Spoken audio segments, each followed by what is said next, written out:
This is the 17th season of Bass Talk Live with your hosts, Mark Jeffries and Matt Pingrack. BTL is brought to you by Lawrence, Bass Cat Boats, APCO, Ducket Fishing, Strike King Lures, Sunline, Big Bite Baits, Spro, X-Zone Lures, Yamagatsu, The Bass Tank, and Denali Rods. BTL coming at you. Good Monday, everybody. Welcome once again to another edition of BTL Bass Talk Live, where Matt and I are going to talk bass fishing and anything else that we want to talk about. Yes, he is back after how many weeks on the road? Three weeks on the road. All right. Got a lot to talk about, I'm sure.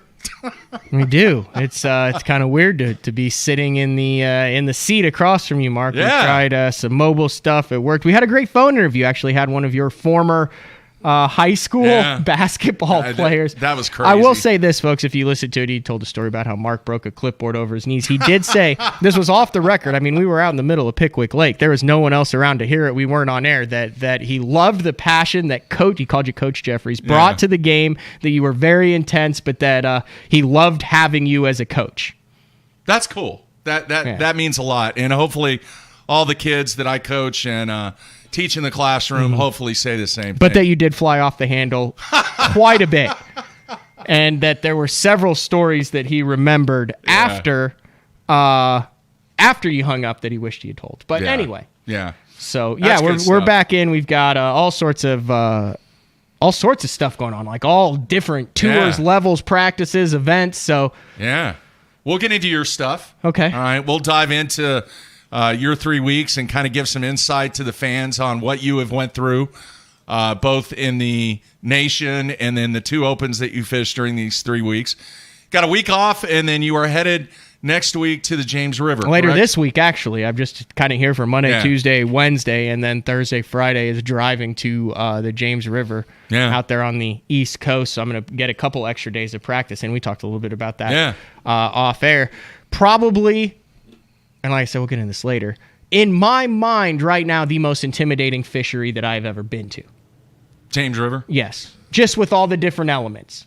As an angler? As an angler, yes. Okay. Now, I remember my mom always told me this when I was younger and I suffered anxiety. Imagine that, me with anxiety, Mark. But she always said, hey, it's never as bad as you pictured it to be. Like, name one instance where you went into it and you were like, that was a lot worse than it was in my head. It's never like that. You always make it manageable. So the game plan, go there, make it manageable, get all the anxiety out. Yeah. Catch me a 12-pound limit each day, and then move on to the second half of the open season. Yeah. Very nice. All right.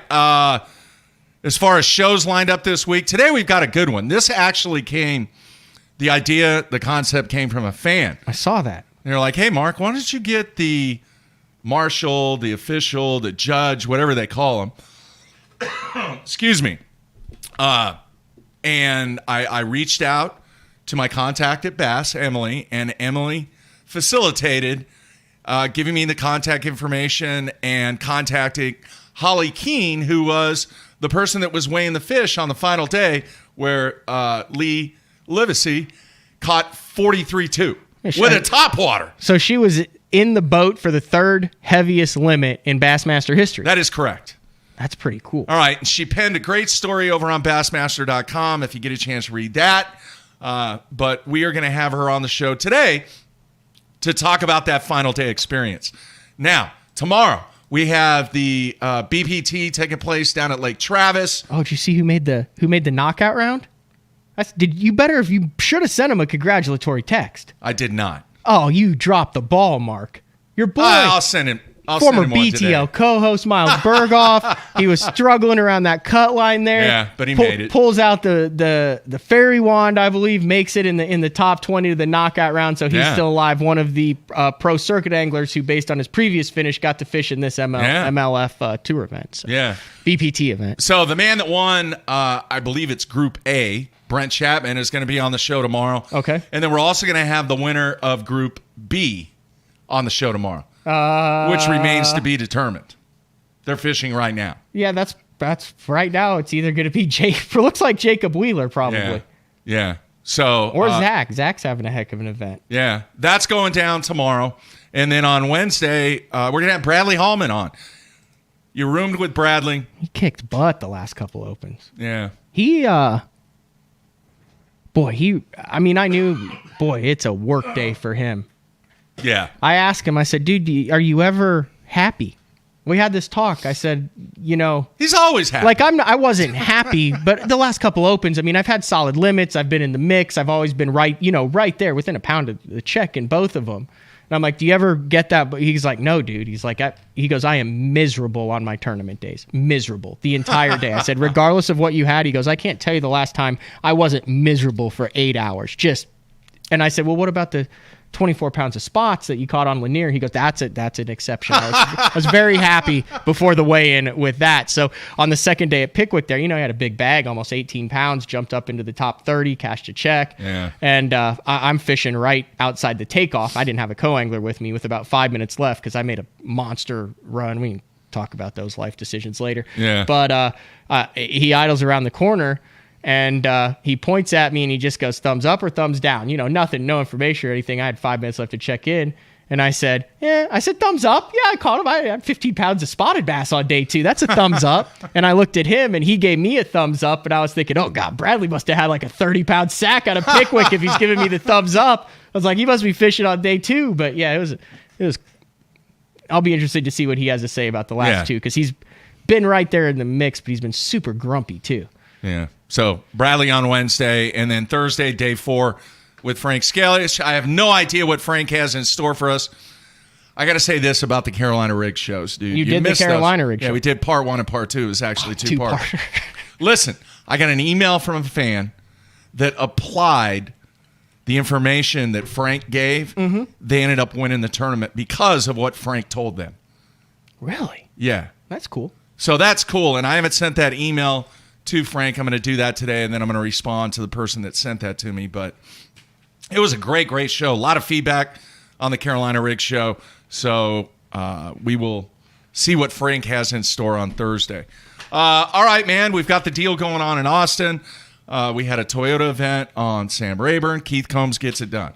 Yeah, not often you can weigh in 10 pounds on the final day and still have a 8, 9, 10-pound cushion of victory there. But Keith Combs, 2 monster bags, and then kind of laid up on the final day. He said he had a really short day there, but wire to wire, I got to admit, after everything that's going on, it's kind of weird to see Keith Combs holding a big, giant MLF trophy. Well, you got to do what you got to do. I mean, you are a professional. He did it to the tune of $36,764. Exactly. So, Keith Combs doing what Keith Combs does after. And I would tell it to his face. I think he's been kind of subpar since the split the last 3 years of the Elite Series. I mean, that dude was a top 10 machine, competing offshore with the Van Dams and Edwins and Skeets and all that. And I thought he would have an Angler of the Year in the next 3 years. Yeah. But he's working it out. Maybe this is the kick in the pants that he needed to get going. So. The unfortunate situation that took place with a co-angler, really not many more details than what was put out by the press release for Major League Fishing. But the dude was an NFL player, won a Super Bowl with the Jets. I think he won a national championship. Mm-hmm. Very unfortunate circumstance. The press release, basically, he was a co-angler. Passed away during competition of the Toyota Series that week. And the boat was not moving. It was not like a boat accident. The big engine was not started. They were fishing. Yeah.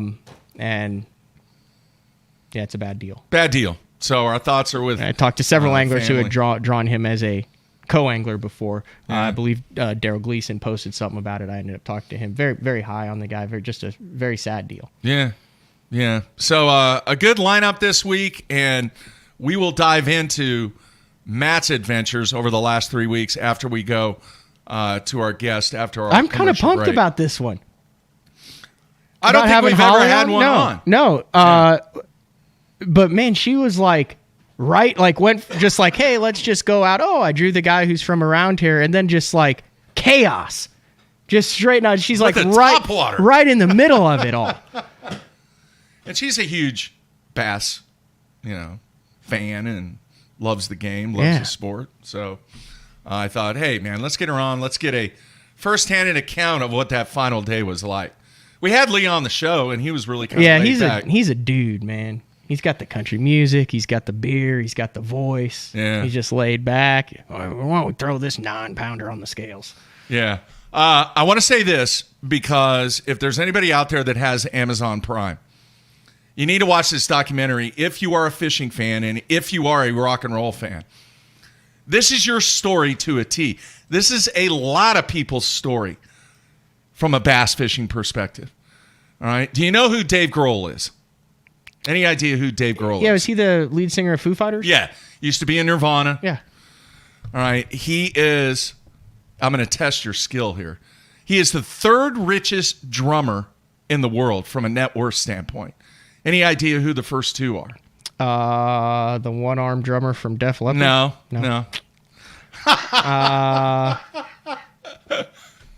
The dude who used to date Pam Anderson? Tommy Lee? No. You're pulling some out, though. I'll give it up to you. The third richest drummer. Yeah, I'll say this. The number one guy is in probably the most recognizable band in the history of music. The Beatles? Yeah. Who is that? It's not John Lennon. No. I know the Beatles, but I don't know the Beatles. John, Paul, George, and Ringo. There you go, Ringo Starr. See? He's number one. I kind of around. All right, number two was in a band, and then he went out on his own. Was in a band. It wasn't the dude. The dude from Creed, was it? No. No. Phil Collins is number two. Wait. Phil Collins is number two. Like the Phil Collins? Yeah. No way. Yeah, number two. From a net worth standpoint. Wow. I didn't even know he was a drummer. And then Dave Grohl. Well, okay. Dave Grohl has gotten into all kinds of stuff. From a film standpoint, from a directing standpoint. Has really done a lot. Well, he has this documentary that is on Amazon Prime, and I watched it last night. And while I was watching this documentary, all I could think about was the comparison of what the documentary was about and young guys trying to get into the bass fishing world, trying to make it on tour. And the documentary is called What Drives Us. Mm-hmm.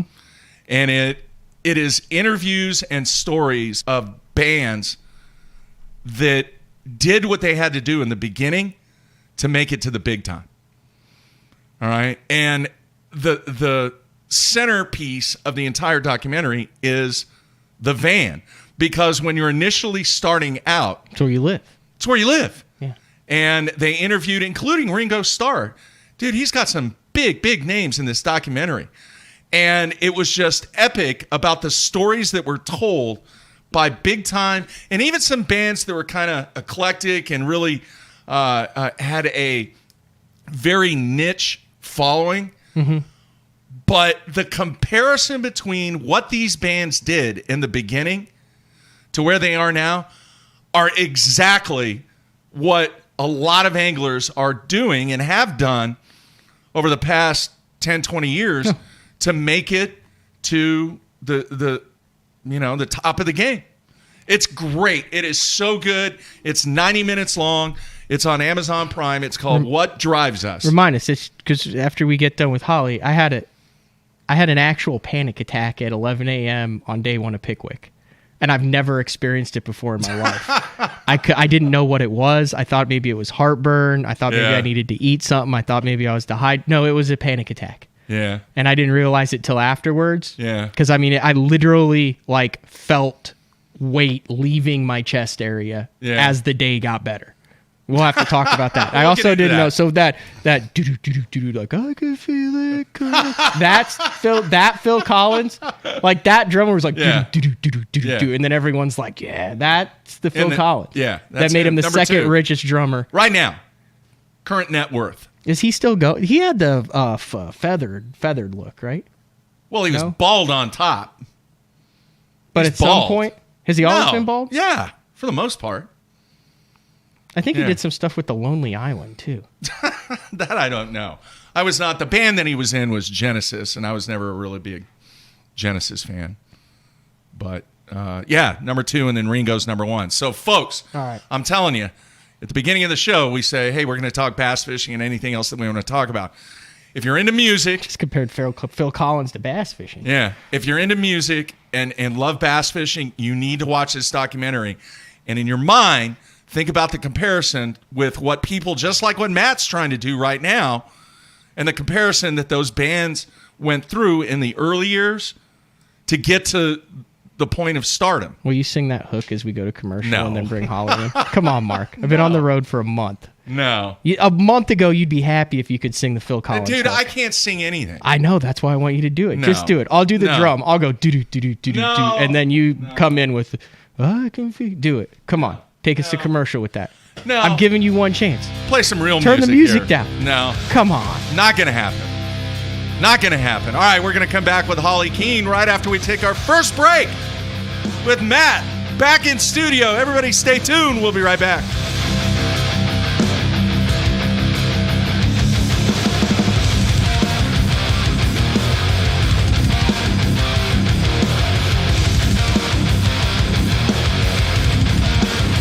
The ultimate fishing system starts with Lowrance HDS Live. The best fish finding tools, from chirp sonar and fish reveal to active imaging and new active target live sonar, and complete touchscreen control from your trolling motor to your big motor.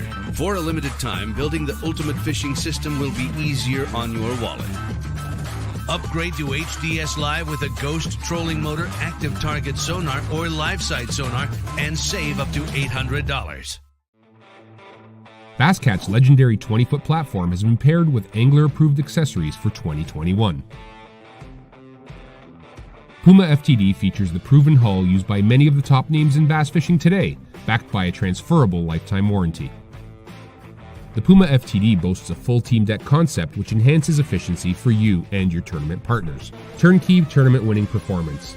The Puma FTD SP from Basscat.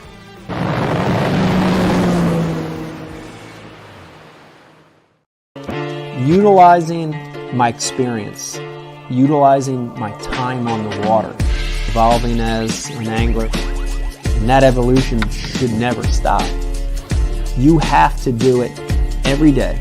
From when you wake up in the morning, you got to be thinking about changing, continually changing every minute, every cast. That's really the premise of fishing the moment. Everyone, Brandon Polnick here. People always be asking me what I got tied on. I'm like, X-Zone lures.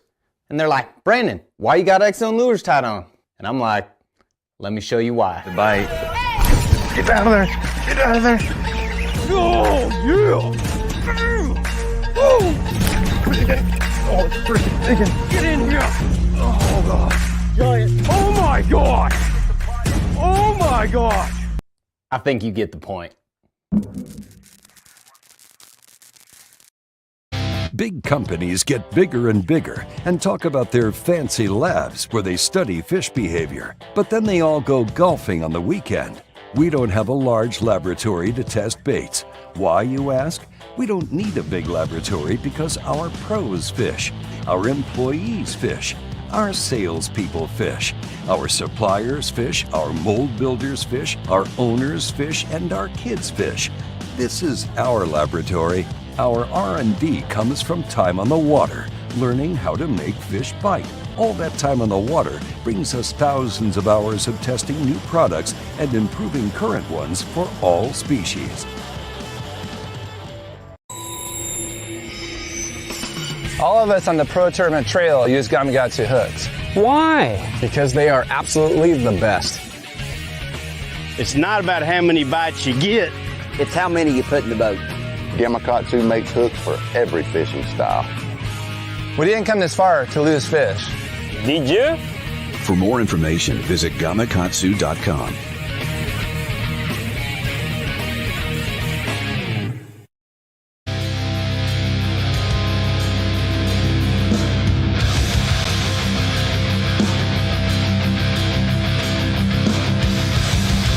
All right, we are back on a Monday. Matt is back in studio for the next 3 shows. Because I didn't cash any checks, that's why. I was like, I got to come back and make some money or else I'm toast. Yeah. Well, we'll get into that after we have our special guest on. Very excited to bring in our next guest. And I want to see the spook, man. She has the spook. So that was Lee pretty Livesay cool. caught most of his 42, Yeah. 42-13? 33? 42-3 on the final day to win. Yeah. Bass. They still call it Bass Fest? I don't think so. Do they call it Bass Fest? I don't think so. Holly, shake your head yes or no. Do they call it Bass Fest still? No. No, I didn't think so. Sorry. It's all right. You've been gone a while, man. I used to be groove. the head media guy that did all the independent media when it was called Bass Fest. Yeah, not anymore. Back when it was with the TTBC, they did 15 PAA, 15 FLW, 15 Elite Series, 45 guys. Everyone would just get hammered, listen to country music, and then go out and catch fish. Yeah. Now it's like a points event. They take it seriously. Yeah. All right, let's bring her in. Holly, how are you? I'm great. How are y'all? Doing well. Thanks for taking time out. This is cool. You are the first marshal, official, weigher. What exactly was your title? Judge. We had her as a Bass Fest referee, but she's a judge, an Elite Series judge. All right. Sorry about that. Anyway, I thought it would be cool, based upon the request from the fans, to have you on the show and talk about the experience. So, first things first, I want to see the spook. Look at that. Oh, that's a saltwater spook. Yeah. That's the old saltwater. And he signed it. Put some EWGs, maybe some extra heavy EWGs on it. There we go. That is so cool, man. Yeah, you know you're throwing a big topwater cool. when you can sign your full name on the back of the spook and it's got room left over. All right, let's jump right in. I want to know, how did that whole gift come about?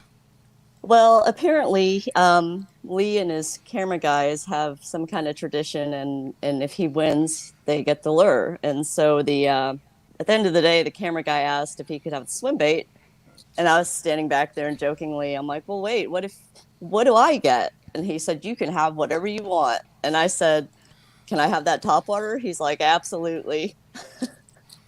Wow. Yeah. That's cool. That's kind of like the Paul Elias stuff over there, man. Yeah. Yeah. It's neat. That is neat. All right. Let's go back. How did the whole scenario begin to where you knew that you were going to be paired up with Lee?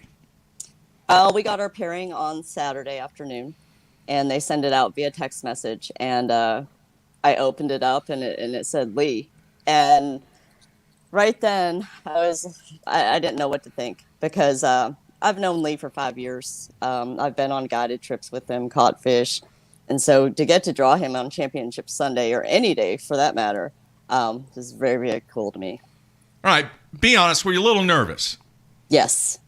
Really? I was. I knew we were going to be on live and have tons of boats around us. And we had probably 42 that I lost count after that following us all day. On Lake Fork. Wow. Yeah. All right, let me ask you this. You've been on Lake Fork multiple times, correct? Yes, correct. How difficult was it, or how exciting was it, when he pulls up to his first spot and you knew that spot? Did you know that area? Was it an area that you've actually caught fish in? Give us a scoop. I've actually caught fish with him there before. Wow. 3 years ago. Not on a topwater. Yeah. And not as good as he caught them, but I have caught a fish or two right there. All right. Describe the action on what took place with the first fish. Well, we pulled up there and he caught I think it was a 3-pounder, 313, so almost a 4. And he caught another 310, I think it was. And this is all happening, in no time at all. And then he caught the big one, and he had 30 pounds by like 8 o'clock. Wow. All right. So what were you thinking? I was thinking this is going to be a good day. And he had a chance to win that. And the only thing I was thinking, too, though, is if Lee was catching him that good, the other guys were, too. And he knew that. But they weren't. Do they still do a thing like where the judge has a chance to win something if your guy wins the tournament or has the heaviest bag or anything? Or I think they do that on the MLF, one of those tours. Okay. Man, your A game is no, not they present did it today. They did it on the bass side one time. I know that they did. Really? Yeah. They may have done that before I started. started. Like at Chickamauga, I think, or something. I don't know. See, I don't think you could do that because they're actually weighing the fish. Right. They could call it maybe a couple ounces. So one of the funny things that I thought was everyone was like, man, that judge was so nervous trying to weigh all those fish and the action and all that. So not in a bad way, just like in an awesome way, because so much crazy stuff was happening. You had the 3 people in the boat. Like, I talked about how I have anxiety fishing. Were you suffering some judge anxiety in the heat of the moment when all this was going down? I think it was more like excitement. Weighing those big ones, he was shaking, I was shaking, and I think it was just excitement, not so much anxiety. Wow. How difficult was it to create that separation of being a judge and being a fan? Well, I mean, being a judge and being a fan and a friend, you're out there to make sure they follow the rules. So regardless of whether it's Lee, Brad Watley, whoever it may be, you still got to make sure they follow the rules, period. I mean, that's why you're out there.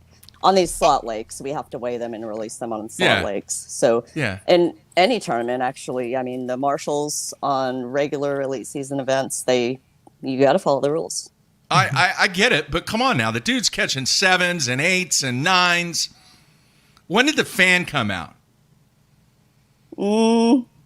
Probably when I turned around and saw all those boats. I thought, man, this is what I look at all day long. And you're from the Lake Fork area and fish Lake Fork on a regular basis, or how did you come about being a judge? Well, back in 2016, when it was called, I think it was Toyota Bassmaster Texas Fest or something like that. They had it up on Texoma, and I volunteered. And then 2017 is when I got into bass fishing myself. And so somebody had told me they needed judges and to contact Tim Cook, which I did. And that's my first year that I judged was 2017. And I've judged the last 3 years on Fork, one on 10 Killer. And I've also marshaled some FLW or MLF events as well. Oh, cool. Very cool. That's a good deal. This the biggest, best day on the water far and away. I mean, I would assume this would be hard to top. You got any other good stories? Because I mean, it is Fork, and then we fish 10 Killer all the time. Yeah, I don't. Those Oklahoma lakes and myself don't do well. Me neither. That's weird. Yeah, I'm a Texas angler. I had Gerald Swindle the day before, actually, and that was fun. He only caught 13 pounds, but he was he's a good guy.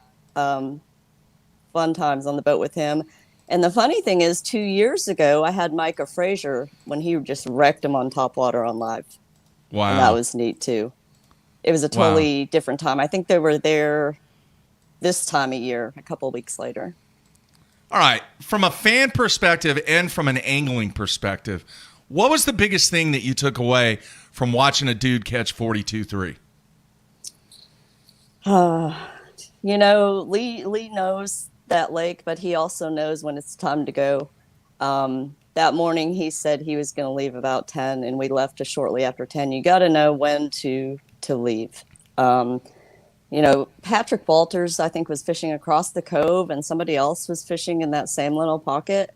So you got to know, there was a spawn going on, so he switched up between the spook and the swim bait. I think he threw a jerk bait a few times, but you got to know when to change.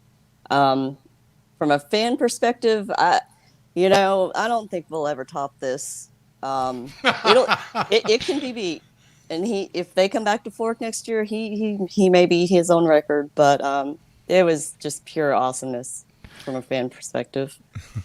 Was there a moment, like, did he expect that to happen on a spook? Like, when he was catching it, was he telling you at all, like, man, I knew they'd be crushing this topwater? Or was there an element of surprise where he was like, oh my God, it's happening on the topwater? I don't know if he ever knew for sure, because he alternated between those baits, and he actually threw a glide bait too a couple of times. Okay. So the topwater definitely was his primary bait, but anything can happen. I mean, it's all timing. My last question then. Mm-hmm. What does it sound like? Describe in the greatest detail that you can when 7, 8s, and 9s come up in that and eat a Zara spook. Because have you ever caught an 8+ on a spook, Mark? No. Neither have I. Describe to all of us who will never get to see, witness, experience that, or maybe only once in our lives, what it's like to hear that, witness it, and see it in person. Really, it's just like, I mean, you're seeing the bait and he's walking it and it's just like, and he just eats it. That's the only way I know how to describe it. That's awesome. How hammered do you think those areas got the next week? You're going to ask how hammered did Lee get afterwards? That's what I thought he was going to ask. No. Very much. The next day, I think there were some people out there actually. When Lee fished the third day, there were people fishing it day 4 as well. Wow. Yeah, those areas will get hammered until people go and catch a 8 or 9 pounder off of them. Yeah. But you got to be able to replicate. You can't. It's going to be hard to duplicate that. Yeah. What are your goals from an angling perspective? I mean, why are you doing the marshaling and the judge thing? Is that to become a better angler? Because you learn so much. We've talked about how informative and educational it is being a marshal, but do you have any goals? What are your goals from an angling perspective? I do. I started fishing the BFLs as a co-angler back in 2017. I've fished team tournaments since then, and thinking about fishing the opens as a boater on Grand Lake at the end of the year. I don't know if I can make that happen with my schedule, but I would like to try to get out there and fish as a boater next year. What I take away from these tournaments with these guys is you learn so much. I mean, they'll sit there, they'll call you up front to watch live scope. They'll tell you why they're throwing, what they're throwing, where, what line. Wow. I mean, they'll really share a lot of information with you. And then the greatest thing is, a lot of them, if I need anything, I pick up the phone and call if I have a tournament coming up, and they'll gladly help me out. That's cool. That's really, really good. And I love this sport. Yeah. So, from an emotional standpoint, I have to ask, when you guys got back, the tournament's over, you got back to the launch site, the check-in site, whatever. What did Lee do, and what was kind of the vibe once you guys got back? Oh, my gosh. We pulled up to the bank, and Patrick was there too, but there were fans lined up and down the bank. I just had the wow, oh, my gosh, perspective. Lee, I don't know. We didn't know he had won.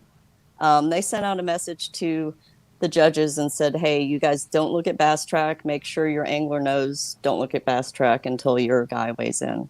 Yeah. So Lee will cry, and he didn't right then. I don't know if he has yet, but I don't think he knew. I don't think it had sunk in when we pulled up to the bank. Interesting. Now, did you notice, and we did not ask this question to Lee when we had him on the show the day after, and there's been several fans that have asked this question. Maybe you can answer it. Was he using a leader on... Like a mono leader? With braid? No. It was straight braid. Braid's still on here, actually. He was using straight braid? Yeah. Yeah, there it is. All right. There I think it was 40-pound braid. Yeah, that looks like a triple granny knot. Is that what that is? I don't know. I'm just kidding. kidding. My eyes are getting bad. A triple granny knot. Oh, my gosh, Matt. You are definitely back. Memory-wise, obviously you said this is probably the greatest memory that you've had in the boat. The fact that he caught the fish on a topwater, is that an anomaly with you? Does that make it even more impressive to catch that much weight on a topwater? Are you a topwater nut like myself? I mean, what are your thoughts on that? It does. It makes it even more special. But just because I love catching them on topwater, although my hookup ratio is probably about 20% because I get so excited and I set the hook too fast. But yeah, topwater, 42 pounds. It was great. All right, I'm going to put you on the spot on this, and us topwater people are gonna break it down now. What was one trick or technique that he used with that topwater in any manner that you picked up on that you personally are going to use because of what you saw? Oh gosh, he was making super long casts. I don't know if you watched live, but some of those casts, I was like, man, he's gonna fall out of the boat. But I think that's the key, getting the super long casts out there. At times his trolling motor wasn't pulled up, his graphs were turned off, and I mean, there's some strikes were right there at the boat. So, wow, yeah. Some juice. Wow. Did you ask him about the hooks when he was on, Mark? I don't remember. Because I found it interesting. So a lot of guys on their topwaters, a slashing walking bait, will use round bend hooks because the hook point is out a little bit more, and they feel like they can have a potential to hook the fish a little bit better with a round bend on a topwater, right? When you go to a wide gap EWG like that, typically the guys will do that when the fish are like on it, because once they get hooked on that EWG, they ain't coming off. It's kind of like the crankbait. Remember Bandit came out with those pear-shaped mustads, and it was like when you hooked them, they were hooked, and you jump off a ton, though, because when they were slapping at it, that's when you go with the round bends. Yeah. He knew those fish were choking that bait because he had the EWGs on there. He might throw it all the time. I mean, like I said, I didn't know if you asked him or not. I it just kind of stuck out to me because, those hook points kind of come back in. A fish has to eat the bait to get it. If it swipes at it, it gets the outside of the hook on that. Yeah. Hey, does the boat get a little crowded with 3 people in it? It does. It does, and I actually rode in the center all day. Camera guy got the chair. But, I mean, ergonomically, it just worked out. But, I mean, you got Lee, and you got his camera guy, and I'm over, it fit better with me in the middle. Yeah. Which camera guy did he have? Hunter. Okay. Those camera guys earn their money. Oh, yeah. It is so difficult what they do. And I think people take it for granted, but the amount of effort and expertise and just physicality that they go through to give people what they see is a very, very lot underestimated. And the appreciation for the camera guys should definitely be flowing out there because they do a tremendous job. For sure. And those cameras, they weigh a lot. Yeah. Yeah. This is cool, all right? And I'm sure that's a memory that you're going to have for the rest of your life. And I don't know if you listen to any of the shows, Matt, but I watched the video of him catching those spookfish probably 10 times. Yeah. If not more. I watched the part where you thought that the video from the minnow bucket was real. I was going to bring that up after Holly was off. We'll talk about that, but I'm not a social media guy. I'm not like you. My phone is not connected to my body. I'm just saying. And I was glancing through because I wanted to find more videos of those topwater bites. I mean, that was a great video, but you got gotten. I did. I admitted it. I admitted I was a goof. I'm sorry. I thought it was pretty cool, though. It's like, hey, man, the expansion is taking place at the minnow bucket. It's like, have you ever been to the minnow bucket? It's like, man, they must be doing quite well. They've expanded. Yeah, we added a 700-inch screen, a double deck, and had a capacity for about 700 more people. It is what it is. There's a video on Lee's Facebook page, actually, with a champagne bottle, and that is at the minnow bucket. And there were that many people there in that photo. So, yeah. Hey, I'm going to ask you this because Matt and I, over the long length of this show, have talked about it a number of times. Are you a believer in the home field advantage, the home lake advantage? Do you think the trend now is that guys that are fishing big-time tournaments on their home body of water have an advantage? It depends. I mean, a couple of years ago, it didn't play into his hands, being his home lake. Yeah. But sometimes it helps. I think sometimes it hurts. Yeah. The trend has been that the HFA has really come into play, though, and guys have had an enormous amount of success because of the home lake advantage. Yeah, I think sometimes a lot of that memory comes into play, and that can, not be a good thing when it comes to tournament day. Yeah. All right, final question. What's the best part of this game that you like, Holly? Catching big ones. No, I don't care if they're 1 or 2 pounders. I'll take them big or small. Of course, can't beat what Lee did, but I love the sport. I mean, everybody's the fishing community is so tight knit. I like competition too. I'm very competitive. Very cool. Well, hopefully you'll make it to Grand and be competing against him. Oh yeah, huh? You're fishing Grand? Yeah, I'm fishing all 9 of them. Okay. Yeah. We'll see. Yeah, we'll see if I can make that happen in my schedule, and yeah, I hope so. If not, next year. All right, good stuff. Thank you so much for taking time out to be on BTL. It's been really good to get a lot of insight from the person that was in the boat with Lee, and wish you the best the remainder of the year. Right. Thanks for having me on. Thanks. All guys. right, take care. Have a good week. You See too. ya. Bye-bye. All right, cool stuff there, man. Very cool stuff. Yep. 42.3 on a topwater. Yeah. Yep. She got. I did get duped by the video. That's what I heard. I admitted it. I'm sorry. I don't peruse social media all the time. Mm-hmm. And just got duped. All right. Hey, one other thing real quick that I want to mention there was actually somebody on the instant feedback. The Prime Video thing for the documentary. Yeah, you got to pay.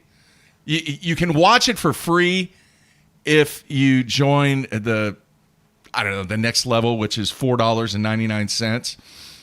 But you get 7 days free. Okay? So what I did was I signed up and then I went in immediately because they sent an email to you, and it's very easy to discontinue your subscription. Not to Amazon Prime, but this upgrade in Amazon Prime. So I got it for free. If you just beat the system, you're able to watch that documentary. The other thing, Thursday on Jimmy Kimmel, Dave Grohl was on there, and they had a canned video that they showed, and his daughter performed with him. She's 15 years old. Oh, wow. And they did an old X song. And come to find out, the drummer for X is actually Dave Grohl's cousin. And his real name is DJ Bonebreak. His last name is Bonebreak. Wow. And that's actually his real name.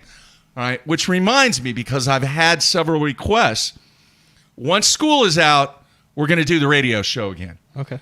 Because a lot of people ask me, hey, what happened to the radio show? Well, because of my accident and everything, it hasn't been a priority. But school is out, I believe, May 13th. After May 13th, I'm going to look at the schedule, get everything lined out. Then we'll have a guest, one of the anglers, come on. And we'll do the radio show and play some music, talk about stories and how much impact that music has had on some of the guys on tour growing up and even now. So, yes, the BTL Music and Memories will take place after May 13th. Good deal. All right, man, let's hear it. 3 weeks on the road. Well, we'll start with Pickwick and go in reverse. And I got to start by talking about Joey Nania, the first time, who won this event, fishing that grass right there in the mid-lake. He is buddies with, he does a TV show with, your BFF, Miles Berghoff. So I'm sure you're jealous of Joey that he gets to be in the boat with Miles all that time for the TV show that they do. But something really struck me about this, and he had 58.2, and I actually have not really talked to him, but we also made the top 12 at Neely Henry together. Yeah. So he was there, and it seems like I always see that dang boat wherever I'm fishing. Mm-hmm. And this is a perfect example of, in my opinion, maturation in the opens. The guy's fished 42 opens, and he sporadically cashed a check here and there, like going all the way back to 2013. But here's a stretch of 8 that he went without a check. Then he went check, no check, check, no check, check. Here's like 3 in a row that he cashed a check. But listen to what happened, and then I find this very interesting. Having fished the opens, a lot of the same opens that he fished here. Mm-hmm. So in 2019, he started Toledo Bend. He went 66th, 59th, 61st, 78th, 61st, and 55th. So that is a string of 1, 2, 3, 4, 5, 6 opens and you're talking about 200 boat fields, some of them 180 to 250 boat fields. Yeah. In 19 and 20, where he goes 6, he's 1 bite away in every single one of those opens and does not cash a single check. That's a lot of money out of your pocket, folks. Trust me. That is a ton of money. That's about 20 grand out of your pocket with nothing to show for it except quality points, which I've never been able to put points in my gas tank, which I'm learning right now. But listen to what happens. So then he gets 6th on Neely Henry. That's kind of the end of the 2020 season. That's the one I finished 11th in. Then he goes 6th, 30th, 9th, 64th, 16th, and 1st. So in his last 7, his cash checks of 9,000, 2,300, 6,000, 4,000, and 52,000. So what happened? Dude, he's knocking on the door. Like, look at this. It's just a very interesting. I love looking at the statistics on how he's getting that one more bite. Like, he's found a way. Like, he caught an 8-pounder on the first day. Yeah. To win this tournament, and he seems like a really nice guy. He's got his stuff together. He's got the show. Represented his sponsors well, so he's leading the Centrals. I don't think he's fishing all of them. I think he's just fishing the Centrals and the Southerns. Thank God. But I found that was very interesting, just the way he did that. So are you going to talk to him? You're going to ask him, hey, man, what's the difference? Yeah, next tournament I'm not going to have about that. I probably just introduce myself. But, I mean, we're up, like, fishing. It's hard to do it. Yeah. So, dude, I never found him at Pickwick. Like, I never got on him. And Brad's coming in, and he's like, epic shad spawn, grass offshore ledges. I can only catch 15 pounds. And Andrew Upshaw's coming in and not saying anything, which is even more scary because he would, be like, I'm not catching him either. He's just over there editing videos. Yeah. Just doing his own thing. Yeah. So I'm like, legitimately like, God, I can't catch a fish over 2.5 pounds. And I, practice for 2 days. The second day, I end up going fish in the area where like 5 or 6 of the top 10, and I can't catch a dang fish. Like, I can't catch a fish over 2.5 pounds. All right, so what do you do? Brad mentions one night that there's some other lake that's connected through the Tom Bigby waterway, and that they used to go there in the 1990s, but that there's no way it'll play. And he was right on Pickwick this time of year, April, May time frame. But I look at it on Google Earth, and I'm like, dude, Bridges Marina riprap and ramps. I need to do my spoke and hub theory. I was like, this has clean water, spotted bass. It's got a marina in it. It's got riprap, and it's not Pickwick. I bet I can go do a Ned Rig wacky worm spinning rod deal over there. So which is what you're good at. At 3:30 in the afternoon on Tuesday, with just less than a day of practice left, I load up. I go over there. I get a couple bites. I go back to, and so I was only on the water for like 2 hours there, but I catch a 5-pounder and a 3-pounder. But it's all out of one little area of this whole lake, and it's an hour-long run. So Wednesday, I put back in. I try to find a shad spawn. I try to do the Pickwick deal, and I get pissed at myself. I'm like, dude, this is when the anxiety starts. I said, I'm about to just totally screw the Centrals because I got Smith and Grain coming up. You got to be in the top 50 in all 3 at least to have a chance. I got the overall. I've already had a 100th place finish. I was like, I'm not on anything. Brad's literally getting in my boat going, here's how you need to do it. And he's looking at my map and he's going, oh no, I'm looking at your trail. You're doing it right. You're seriously not catching them? I'm like, no, I'm not catching them. And he's like, I don't know what to tell you, man. Like, your boat's in the right area. So then I run by boat all the way back there. So I burn $120 of gas just so I can go back there for an hour and a half on Wednesday because I have to turn around and go back to be off the water by noon. Man. But I get one bite, and it feels big, and I didn't have a hook in. So I said, I'm going to freaking do it. Well, you didn't have anything else, did you? Yeah, I could have gone and done it. I could catch fish. I mean, I could have gone and grinded it out on the ledges in the grass where I knew it's going to be one and try to chase a shad spawn all day or try to go below the dam and fish for the smallmouth. I could have done all that stuff, but it wasn't what I felt comfortable in. Okay. And I had a little bit of comfort level, so I and this is where my panic attack came. It was a panic attack, and I didn't even realize it till the day later. So I get boat 23, and I'm like, well, I can't waste a shad spawn running an hour. So let's start on that. So I said, I'm going to start in this area, and Brad's like, dude, that's a really good decision. Like, if I hadn't found the nuts, I'd be starting right there too. Yeah. I'm like, okay, well, I'll start right there. I'll catch a 12-pound limit, and then we'll go up there and mess around. Dude, I go an hour without a bite. without a keeper. In the shad spawn area? Yeah. And here's the thing. Andrew was talking about, he's like, I have a shad spawn area. I think I can catch a 12-pound limit in 10 casts. And I'm like, God, I wish I had one. I would do horrible things to have one of those areas. So I started this area, and 3 minutes later, Andrew pulls in the same spot. So we ended up starting in the same spot. So I know it's a shad spawn spot where thinks he could catch 12 in 10 minutes. Neither of us catch one. I spend an hour on the shad spawn in there. Nothing. So I'm like, all right, well, let's run. Now I just wasted my boat draw. I get down there. It's like 9 o'clock when I get down there. Right? How long? 80 miles? No. It's like 45. Okay. Total, it's like a 50-something mile from the boat ramp. Okay. And so I get down there, and I have like nothing for the first like half hour, and I'm like, why are they not biting here? I was shaking them off. So I finally catch one. It's a 16-inch spotted bass. A lot of big spots down there, and it's gut hooked. But it's my first fish. I only have 3 hours left to fish down there because I have a 2 o'clock check-in, right? Yeah. So I throw it in the box. Then I make a really good decision. I tied on a spook the night before, and had not thrown it at all, but I was like, clear water, 70 degrees, they should eat it. Yeah. So I tell that to my co-angler. I'm like, I don't know why they won't eat a spook. And I'm first cast 2 twitches in, 3.5 pounder. So nice. I go put it in the box. I got 2 now, but I don't really have 2 because that one that's 16 inches that weighs 2 pounds is now floating on his side, but he's still breathing. So I just chuck him. Let him go. And then I go 2 hours without a bite. But I'm staying in the same area. And you got an hour left. No, I've got like 2 hours left. Okay. Anyway, I start feeling it like closing in on my chest. I was like, I couldn't breathe. I was like, I'm visibly thinking, my God, I'm going to weigh in 3 pounds on day 1 of Pickwick, and the whole year is going to be down the toilet. Because you don't get any points if you finish below 200, then you know everyone's going to have 14 to 15, right? And I physically had to sit down, take some deep breaths, put some stuff away, and say, listen, there's no reason I can't get 5 What's bites your out of co-angler this area. doing when this is happening? I had a guy from the Mississippi Delta who was just this big barrel-chested power fisherman. Mm-hmm. And you got him down there with a spinning rod. Throwing a wacky worm. Oh, jeez. He caught one 12-incher. I felt really bad for him. But he was really good. His kid actually fishes the NPFL. He's like, hey, I know how it goes. I made a joke, and I was like, I bet you've wrestled a few alligators. He goes, yes, sir, I have.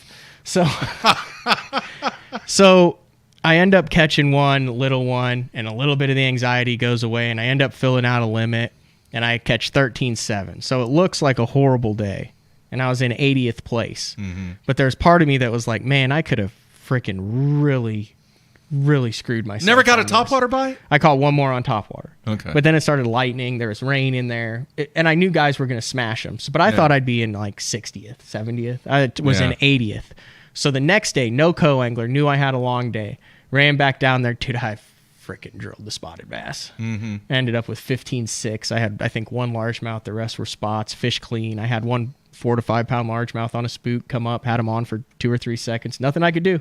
Just came off brand new Gamakatsus. Yeah. Original Vixen. What color? Bone. Okay. I mean, it was all right there. So I made my decisions, finished 48 there. Yeah. Go back the week before, Brandon Moss actually won, got 5th there to represent Oklahoma. Hang on, I don't want you to go into Milford yet because we need to take a break. Well, Milford's going to take 2 seconds. Let's go through Milford, then we'll take a break. Okay. Fishing sucked. I told you on the show there were 11 bass in the lake. It snowed 6 inches. He fished 1 rock. Caught 3 fish a day off of it off a shaky head. I fished another rock, caught 3 fish the first day, and didn't catch anything else. Still finished 15th. I did cash a check. However, out of all 3 tournaments, that check was for only $200.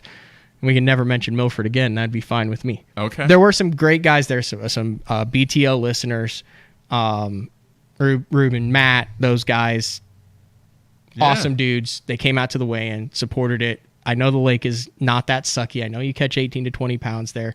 I appreciate the pictures that you sent me after the tournament of the big fish that live in that lake. But at the time, it was probably one of the top 5 toughest fisheries in America. All right, before we take a break, I'm going to throw this comment up. Read that comment. Matt's a grinder. I notice he does best when the bite is the worst. You agree with that? I do best in the fall, Clay. That's when the bite's usually the worst, but I understand the fall because for 12 years I had to cover the Elite Series and the FLW Tour and was on the road during all the times when all these guys were learning how to fish. So I've watched and learned and understood, but doing it myself and making the decisions, I understand the fall because a lot of people are in the deer stands, and that was the only time I got to fish before I stopped covering the tours on an event-by-event basis. That's why I struggle during the time when everyone catches them and then catch them when everyone else struggles. That's why I'm not mad that Smith got postponed until October. I think you are a grinder. Seriously. And I think you do better in the tournaments that are tough. Yep. Because you're able to figure it out based upon the homework and the hard work you put in. All right, we're going to take our final break. Come back and dive into, tournament number 1? Douglas? Yeah. Yeah, I don't know if dive into is the proper use of...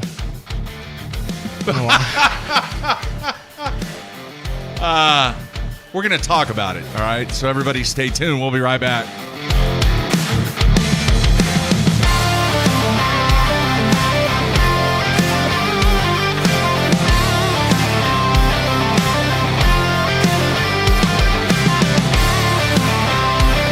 Pro-inspired, pro-designed, tested and proven by legends on the water, dominating the tournament trail for over 50 years.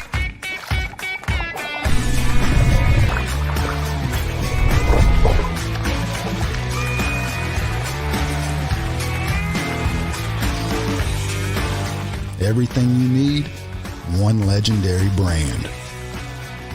Strike King. Hey guys, Major League Fishing Pro Jacob Wheeler here with my new Signature Series line of rods with Ducket Fishing. We have my 7.2 cranking rod right here. Crankbaits can be very fickle, and having the right, having a lot of tip can be too much, and having not enough tip can, lose a lot of fish. So you really got to be careful. If there's one or two techniques that I'm really adamant about having the perfect action as a crankbait, especially like the square bill, IDT6, those medium running crankbaits in the springtime when those fish's mouth are pretty tough. That's when I'm really on top of having my actions just perfect.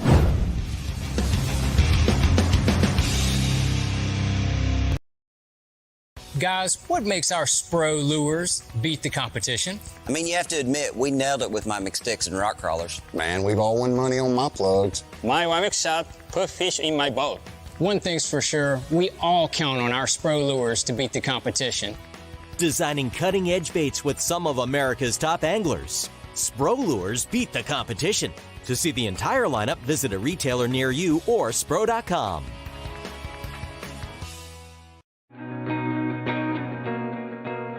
The Ned Rig. What rod should I be using with the Ned Rig?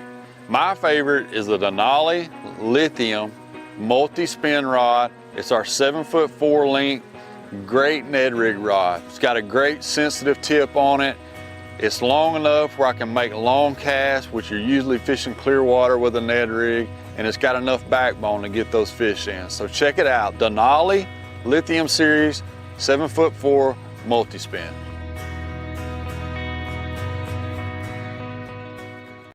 Let's face it, fishing electronics are no longer an afterthought. They've become a necessity. And at the Bass Tank, our experts match you with the right electronics, provide professional installation, and educate you to help maximize your catching results while providing support along the way. Because let's be honest, it's about catching, not just fishing. And when you're ready for better results, join the Bass Tank team. Visit us today on Facebook or go to thebasstank.com.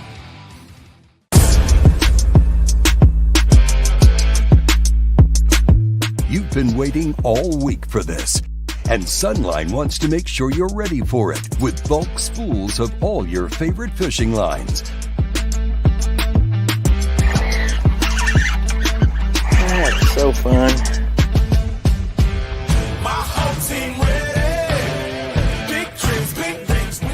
Bulk up with Sunline.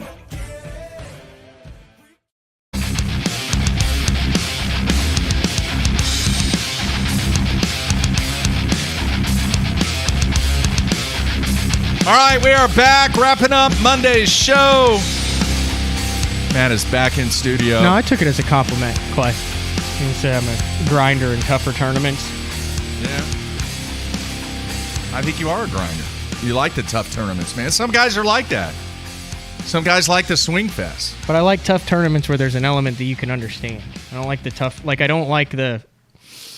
I felt like Milford was random. Like, he either sat on one spot or... That was not a... There was no decisions to be made because it was all resulted in the same thing. There were like 20 fish caught on the final day between 20 people. Anyway... All right, so... Douglas is a really cool story. That was 2 weeks ago as we worked in reverse for the second Eastern Open. I think I finished like 62nd out of 225 there. But this was cool. So I was there on Sunday, and it doesn't go off limits for info until Monday. And I had a BTL listener that sent me a DM and said, hey, man, I don't know how practice is going, but I got some really good bites in this creek. And I just said, hey, thanks. I really appreciate it. And I didn't get any specifics or anything else about it. And I didn't know a lot about Douglas going there. I just knew the water fluctuation and things like that. So I went and I checked out that creek, and it's massive. The way you get in there, it's sprawling. It's mad. There's so many different fingers and cuts and turns, and the water's dropping a half a foot a day. And I was like, dude. And I got a couple bites on a swim bait of all things, like a swim bait with a little flashy swimmer underneath it. And saw some fish on the bed and some fish busting, and I was like, dude, this is my hub. This is my home. So I'm going to spend the next 2-3 days. Like, I know they live here. It's only like 10 miles from the ramp. I know there's got to be some fish in here. And I ended up, this is a cool combination of everything. So I ended up taking that area of the lake that a BTL viewer sent me. Hey, check out this area, which I got in there. I was like, I think this is the right area. It's literally like a maze and all this stuff. And then I got on Google Earth because I knew that lake fluctuated 45, 50 foot a year. And I wanted to find my strengths. So I started with like laydowns on a wacky worm, seeing if there's sight fish and stuff. And I found these rock striations that went way out in the water. Now, it looks like there's different types of rock. There's striations that go all the way out in the water, but there's certain ones that go out to 12, 15 foot. Okay. And others don't. So I found a couple of those. And the last day of practice, shook a bunch of fish off on a Ned Rig and a crankbait and a swim bait. And I basically lived in that same area for 2 days and threw a Ned Rig over and over and over again because I knew it would be a super tough weight tournament. And I did 12-3 the first day, and I thought my max was about 14. There weren't many big fish in there. Yeah. And I did 11-8 the second day and thought my max was about 14. Yeah. So, I mean, if I hadn't done that, I think I'd ended up with 11 the first day and 10 the second day, which would have put me in like 120th. Wow. So I was glad that I was able to, but day one was nuts. So I drew a 76-year-old co-angler. He was a preacher, or he worked with like the youth. Pastor. I wish he had told me that sooner. Jeez. But we had a great morning. Oh. And the dude was like super in shape, but he'd said he'd fallen a couple times recently. And I was like, all right, man. I said, I'll give you about a 5-minute warning. And my moves were 1,000 yards. I had 5 little points with rock striations, and I just fish them all over and over again. Yeah. And I'd say, okay, we're going to go back down the end. We're going to work them all back. And I tell him at one time, and he trips over his tackle bag and falls in the bottom of my boat and is injured. Substantially injured. Wow. Like, takes all the skin off of his arm to where it's bleeding, and this is a brand new boat, and I'd organized everything, and I left my first aid kit out. So we went over to another boat, and I said, hey, man, you got a first aid kit? And he said, yeah. So we get his arm all bandaged, and he's like, I can't tell the wife about this one. He's like, I don't know what I'm going to tell her. Now he knows about it. But then she knows. He's like, man, I'm not feeling that great, and I think I maybe hit my head. And I said, taking you in right now. No, hell no. He didn't say hell no. He said, heck no. Remember, youth pastor. Yeah. He said, heck no. He said, I'm out here to fish. He goes, I'm just going to sit down. I'm going to eat a sandwich. And he said, you fish. And I said, well, here's the deal. I said, this is an honesty boat. I said, this is a bass fishing tournament, dude. I said, it's not life. I said, and you got a bunch of kids and a wife and all that. And I said, I could care less about the fishing element of this. I want to make sure you're okay. He's like, yeah, I signed up for it. I'm fine. Don't worry about it. I said, so if you start feeling bad, I said, you have to promise me that you will tell me. Okay. Okay, deal. So I do this for like 4 or 5 passes, and it's fine. So it's probably 45 minutes to an hour later. And I said, all right, I got a limit. Let's go. It's like 10:30 in the morning now. I said, let's go run and check on a bedfish. And I run and check on it, and I think it kind of chilled him got him cold a little bit, but he was not in good shape when we got there. I said, "Are you okay?" He said, "No." I said, "Do you need to call the paramedics?" And he said, "Yes." Okay. So now it's like real. Like, I mean, he's okay. He said, "Do I have a bump on my head?" And I said, "Yeah." I said, "You got a big lump on your head." Yeah. So obviously I'm thinking concussion. And he's like, "I'm sorry." I said, "Dude, do not apologize." So I don't know why, but my first call was to Chris Bose, who was like, "Why are you not calling 911?" So I called 911. They said, "Hey, we'll meet you at the ramp." Gretchen from Bass met us there. I ran him back to the ramp. The ambulance literally backed down the ramp with the 2 cops right there. Yeah. Got him loaded up. He could still talk and everything, but he was really cold, and it was definitely precautionary. He still had his wits about him, but I said, "Man," I said, he's going into the stretcher. And I said, "Thumbs up or thumbs down? Do you want me to weigh your fish?" And he gives me a thumbs down because he only had one. Yeah. I was trying to keep him in it. Yeah. So they go off. It turns out they did whatever scans or that. He had a mild concussion. He actually came to the weigh-in and was there at the weigh-in to get his equipment back. So he was fine. All right. But he hit his head on the bottom of the boat. Yeah, but so I chuck his fish back, and Gretchen, who works for Bass, she's worked there forever. She does a great job.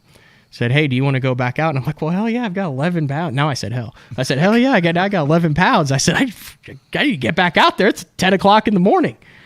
So I go back, and I just put a beat down on Ned Rig fish for the next 4 hours. I'm working on the video after this. I bet you I caught 25 fish between 231 and 253. Wow. And I ended up with 12.4. I mean, I was just culling hundreds of ounces like almost every cast. It got to the point where I was like, I wonder if they'll eat a net on a 10-pound leader. Yeah. I wonder if they'll eat a net on a 12-pound leader. Yeah. I wonder if they'll eat a net. So I am using that 7.4 Denali with a 14-pound leader on a 6-ounce Ned, just cracking them like I'm freaking flipping willows on Grand. And it was so much fun. And then I did the same thing on the second day, drew a co-angler from Japan. Actually did a feature on Best on Tour on it. bestontour.net. Make sure you guys go sign up for that newsletter. It's my title sponsor for this year. If you haven't, I talk about it a lot, but there's cool stuff in there. I did a whole article on fishing and the language barrier. He was 19 years old, came over first time in America, fishing open, and he had like 3 for 7.5 behind me on stuff that I have never seen on the line that I didn't even know existed. And his cast would be like 20 minutes long, and he'd feel every pebble, and then he'd be like, "Oh, smallmouth." Wow. Okay. He caught him, so I lost one that would have given me a check. I caught the fish in practice. Yeah. You know, smallmouth will go back to the same bed that they were on after you catch them. You can catch them because they're angry. Yeah. They're kind of like you. You'd be a smallmouth for your bass.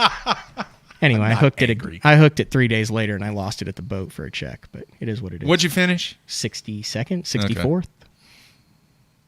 All right. But yeah, that was scary. There's a lot of action that went on. Well, you over did the right last thing. 3 weeks. Everything worked out okay on that. Yep. So a lot of stuff going on. All right. When did you say the folks can expect your summary videos on the last 4 events? Those will 100% be out by the Douglas one will 100% be out by Wednesday. I'm going to have the Douglas and the Pickwick ones done by Wednesday because I have to leave. I'll throw the Douglas out as soon as it's done, and then Pickwick next week. No Milford? No. It took me about 3 hours to realize people did not need to see that. There's literally nothing to see. It was so bad that we did a drum pot with the Oklahoma team where we all pitched in $5, and then you just take a picture of your biggest drum on the scale. Oh, jeez. And I won it one day, and you thought win? $20? Like $35. Gas money. I mean, I was like, big drum. Like, put your rod down, get the net. I'm like walking it around the boat on a crankbait. It was like a 297 drum. Like, it was the highlight of the week. Nice. Very nice. All right, so that's what you have to look forward to. Folks, got to mention this, man. Yesterday, went out with Drew. You went fishing? Went out with Drew. Lake X. No, I went to Lake X on Friday. Okay. But I'll get to that in a minute. Just real quick, though. A miserable day at Arbuckle Lake. It was 3 feet up, chocolate milk, and falling. Ooh, that's tough. Yeah. Had they been on the beds? Who knows? So how'd you attack it? So the only thing I want to mention about, I caught my personal best smallmouth there on a spinnerbait. Yeah. I'll show you the picture. It's 5 pounds. You caught a 5-pound smallmouth? Yeah, I'll show you the picture. So it was totally worth it. It was one fish, though, man. It was but that's a fish. But here's the thing that I was going to say. I'm getting my stamina back. We were down there for maybe 4 hours. Went to Lake X on Friday and absolutely wrecked them. It was insane. How many? 30. Buzzbait? No. The only thing that we can get bid on is flipping. BFE. Yep. Really? Yeah, that's it. Flipping the BFE. That is it. They will not eat a spinnerbait. They will not eat a topwater. Will not. How did it feel to be back in the boat for more? Now this was the second and third time since your accident. Well, I went. The first time was only a couple hours. Mm-hmm. With Friday, we went probably 4 hours. Let me see the picture. Okay. Went probably 4 hours. Then yesterday went about 4 hours. So I'm starting to get my stamina back. I'm actually considering. I have a follow-up doctor's visit.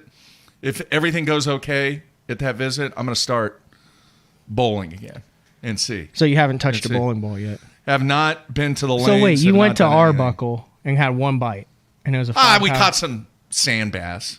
Were you Yeah, I was hoping that's in what the would area. happen? Yeah, because it's happened before. I just haven't caught one that big.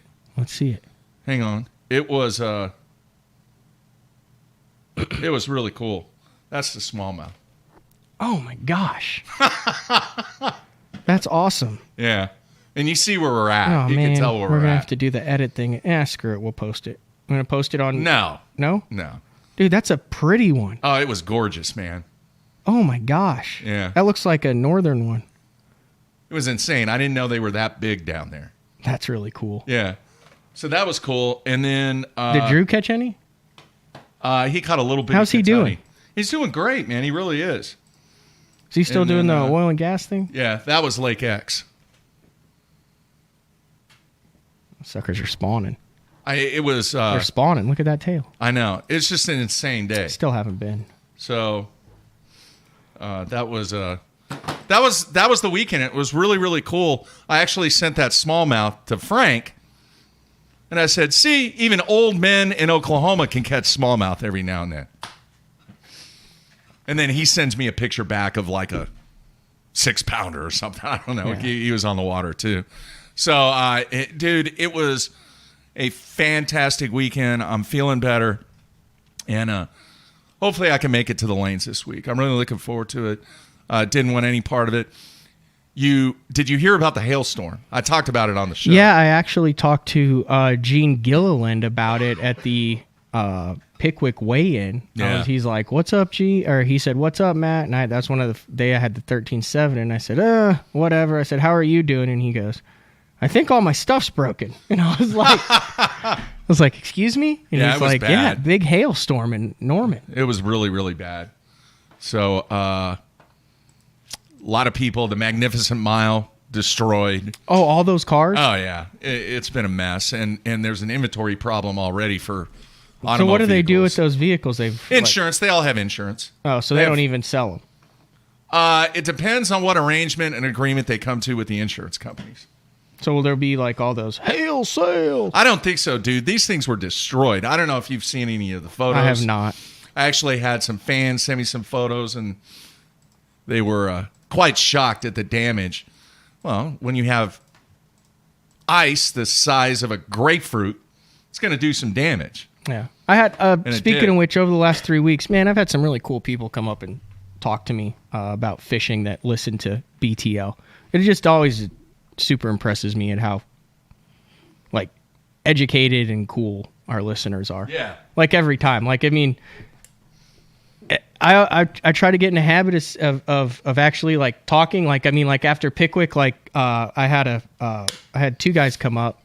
One was from Hillsboro. He actually went to that Mike's Tackle World. And then one was a gentleman who said, "Hey, when you're down here, I'll cook you a steak." Remember, he called in, and I was like, damn. I was like, dude, just logistically, like, we just get so obsessed with fishing, we forget about all that. But really, really cool people to try to. And like I said, if you see me on the road and that, come up and say hi. But like I had just like Chris Bose had just been like, "Ooh, great bag, 15.6. Ooh, bad news, 41st." And they only pay the top 40, and I walk off stage, and I am just like, dead inside. Yeah. And but those guys help really cheer the day up. Before I left, come up and dude, say you got hi. a lot of events left. A lot of people pulling for you. Big week for you next week, and you're doing the right things. You just got to keep grinding, kind of like that documentary. I'm telling you, man, I watched that documentary, and I was glued to comparing what those guys went through compared to what you and so many others are going through. It's way more stressful than I thought it would be, and that's just not me being a freak out guy. Like, I mean, I've got it together. Yeah. Like, I got my stuff together. I know what I'm doing. I can catch fish. It's crazy stressful. But I love it. All right, a couple other First things. world problems. I know there's other stuff. There's real stress in life, people. Yeah. But. Oh, yeah. Believe me, yes. The merch store closed down. We had a great response from the folks on the BTL merch. Those things should be shipped out here shortly. Yeah, within 10 days after the 25th, so should be by the 5th or 6th. Yeah. A really, Shipped really out, so. great appreciation to all the people that ordered stuff. It's going to help Matt. The hats may take a little bit longer because they have to order the patches. She said it could be 2 or 3 days longer because they actually have to order the patches separate from the hat since we actually went with the patch hat. Yeah. The good news is we're going to do it again. We will put something together here in the coming weeks, maybe a month or two, and definitely give folks an opportunity. We will definitely have some day 4 stuff then. Mm-hmm. And then I have had numerous requests, dude. They want the My Favorite Color is 7 shirt. I saw that. All right. So we will definitely have that. No, the company that we went through is up north, and they were, I don't want to say skeptical or less than optimistic, but they were hesitant at the response of what the BTL viewers would do. It's the power of BTL, man. Yeah, and I got a call after the first couple of days, and they were like, man, you guys are really well. And they said, look at this distribution map. Yeah. And I think the number one state, can you guess what the number one state was that ordered BTL merch? Texas. Yeah. But there were some states like California and Minnesota. Yeah. And Missouri and obviously Oklahoma. But it was really cool to see, I think, like 43 states. People, at least one person from 43 states ordered something. Yeah. Yeah. Yeah. Good stuff, man. Greatly appreciate everybody out there. All right. Last thing, folks. We are inching toward 10,000 subscribers on YouTube. We haven't been doing the YouTube thing that long. So if you have not subscribed to us, please do that. If you have friends in your club or your tournament trail that you fish in and they're not a subscriber of BTL, please let them know and have them subscribe to the show. The other thing is we are still doing extremely well on iTunes. Please rate us and give us a review. It helps us out immensely when it comes to solidifying what we do and showcasing the fan base that we have that listens to the podcast and watch us live. All right, man, what's your plan this week? Getting ready for next week, right? Yeah, I'm gonna be in the studio the rest of the day working on editing the videos and then getting packed, getting a game plan together, and heading out east for the 4th Bassmaster Open of the season. I'm still impressed about the 5-pound smallie. This is the first I've heard of it, Mark. I did not know that you caught a PB smallie. Yeah. Like, that's something fish, that dude. you text me after you catch it and be like, hey, dude, look what I just caught. I was saving it to surprise you. Like, if I caught a 5-pound smallie, I'd have sent it to you. It's just how I roll, man. That's just me. It's cool stuff. It was cool where I caught it and how I caught it. Yeah, that is cool. Yeah. Did it hammer it? Oh, destroyed it. Did it jump? Yeah. Oh, yeah. And Drew was like, ooh, that's a good one. Did he have to go down and help you land it? No, I got it. I'm getting better, man. I'm telling you, I'm feeling better. He let you kneel down and land that thing without being like, hey, I got you? Yeah, he was watching. Oh, wow. He was watching. So it was good to have Drew in the boat. And it's been Neely a while. Henry this week. Bassmaster Elite Series, we have BPT action going on. Second round of the qualifying stages going on now. Group B, I believe. Yeah. And then the Open and Toyota Series and MLF Pro Circuit Series. Hey, did you see the guy that won the divisional? I don't know what region it was. He had fished the nation for 30 years. Yeah, there's a bunch of those guys. That's their jam. Like every once in a while, it'll be like, this is his 18th Nationals. And you're like, holy, you either at a state where everyone sucks or you're pretty good. Yeah. Yeah, that's good stuff. All right, folks. Glad to have Matt back in studio. We will be back tomorrow. I'm Brent Chapman. And then who?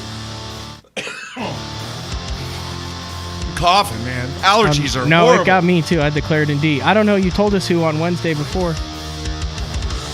No, Tuesday we're going to have Brent Chapman. Yeah, that's tomorrow. And the winner of Group B. Right. And then who are we having on Wednesday?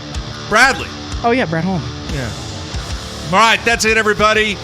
Great show. Want to thank Emily at Bass. Get through it, Mark. Get through it, Mark. You can do it.